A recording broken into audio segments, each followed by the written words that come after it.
3 cents to $79.20 a barrel. And these are some of the top stories making rounds at this hour. For more market news and insight, please feel free to visit our website at www.cnbcafrica.com for more stories. To our first conversation here on Power West Africa, Remy Adebonojo, the managing partner at RESILIGENT, says that Nigeria's brightest professionals are aggressively courted by opportunities abroad at an alarming pace. He believes that addressing factors that drive the Japa syndrome, what we call it here in Nigeria, the sentiments both in the public and private sector, is imperative towards combating brain drain in the country. He joins me now for this discussion. Thank you so much for your time today. And let me get your thoughts on what we're seeing playing out here more recently in Nigeria. And this has, like you rightly said, has hit an alarming pace. Let's speak to the drivers and why we're seeing this play out here in Nigeria. Okay. So thank you very much for this today. So the emigration from Nigeria has been around for a while. It happened in the 70s, it happened in the 80s. However, what is happening now is that the world has become smaller. Technology has meant that there's a target on the back of Nigerians. And Nigerians are known around the world for being very, very industrious. They speak the world's business language, so nearly 60% of Nigerians speak English. There's a high level of education, and there's the fact that Nigerians are very, very attuned to the world dynamics. And so with all that and the intelligence, Nigerians are being courted all around the world. Now, it is hard to actually fight off when you have big companies looking at your staff and trying to poach them. However, the point is that Nigerians are looking outside because of the way the economy is at the moment, because of security, because of education, better opportunities for education in other countries. And it was interesting because there was a survey done by Phillips Consulting on talent retention, and it said that 52% of Nigerians were actually thinking of leaving Nigeria for opportunities abroad.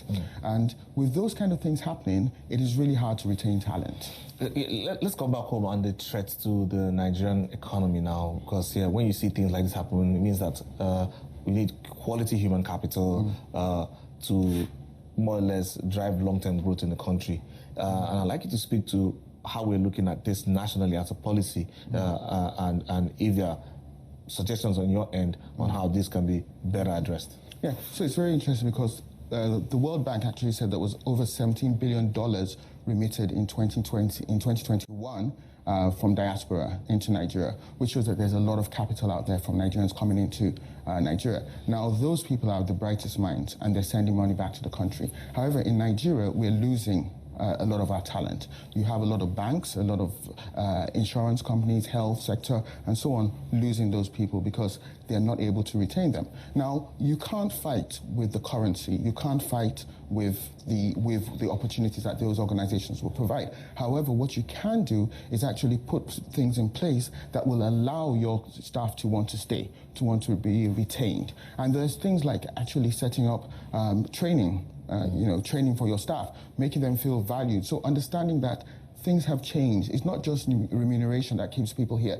People want to belong to the organizations that they work for. So there has to be this sense of ownership. They have to have that in place. There's also things like bringing artificial intelligence into the way you hire. So hiring people whose values are similar to yours. So for instance, at RESILIGENT, we do a lot of personality assessments and other things to actually make sure that the hiring process means that you get people that are aligned with your own values. And also, there's also this thing about leadership training, leadership and management training, making sure that people, your managers, your leaders, are actually creating an environment that makes people want to stay. And then from the government perspective, there are opportunities to actually build industries, to build centers of excellence, where people can actually do the things that they love doing and feel like, yes, they're in a place where they want to stay.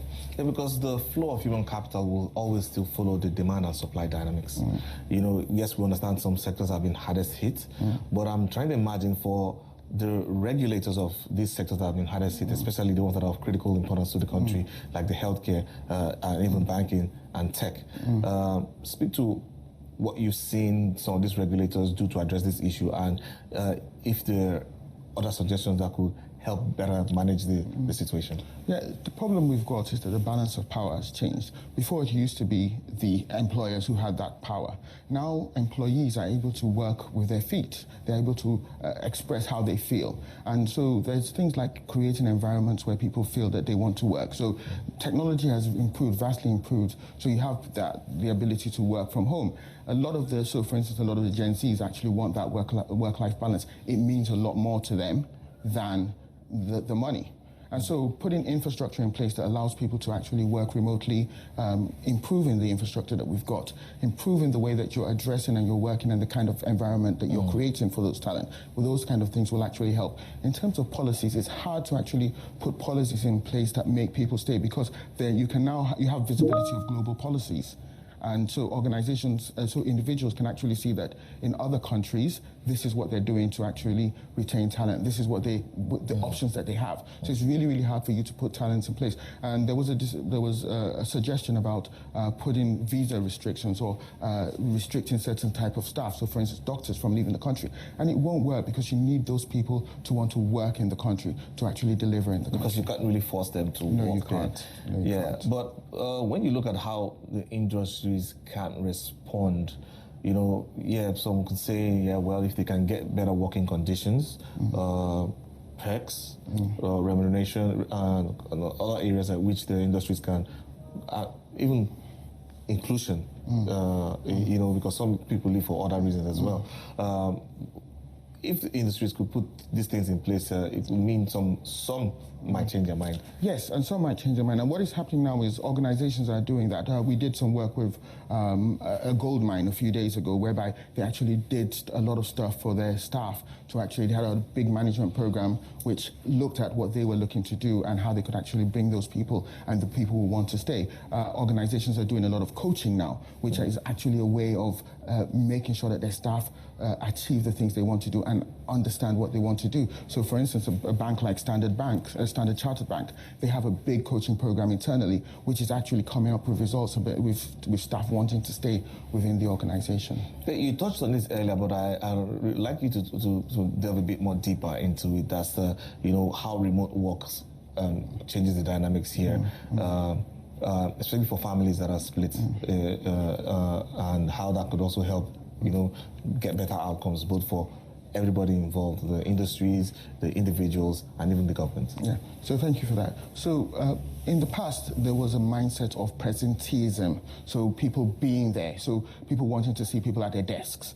And what has happened at the moment is that has changed. Technology has changed, and COVID has changed the way we actually go about working.